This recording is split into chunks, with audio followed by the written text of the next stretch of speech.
Exfoliating Improved Chicken Skin Scrub Whitening Deep Cleansing gently exfoliate to your skin, leaving it smooth and lightening scrub. 4 tablespoon Active White Milk Scrub. Heto nga po sa aking ginamit, napakaganda sa balat na nagbibigay puti, malambot, makinis, mabilisan din talagang nagpapapusyaw sa ating mga kutis. Bukod sa ingredients na meron ito, may milk na siya at yung coconut. Perfect din talaga kasama ng lemon. 2 tablespoon lemon juice. Mabilisan pampaputi sa ating kutis, moisturizing and whitening. Sobrang linis at sobrang lambot. Flawless ang datingan. At dito nga po sa Active White Milk Scrub, coconut extract yung aking nilagay. Pwedeng-pwede rin po ang coffee at yung strawberry. At sa perfect kombinasyon nito, kasama ng ating nilagay na lemon, talagang nagpapaputi at nagpapakinis sa ating kutis. At heto nga po ang siyang magsisilbing moisturizing whitening para sa ating balat na nagbibigay smooth at clean skin.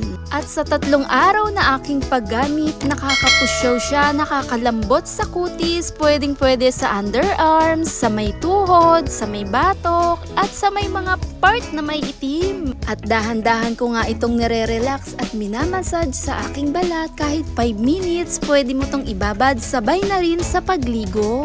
Mabilisan, nagbibigay kinis, nagpapaputi sa balat. Thanks for watching, guys!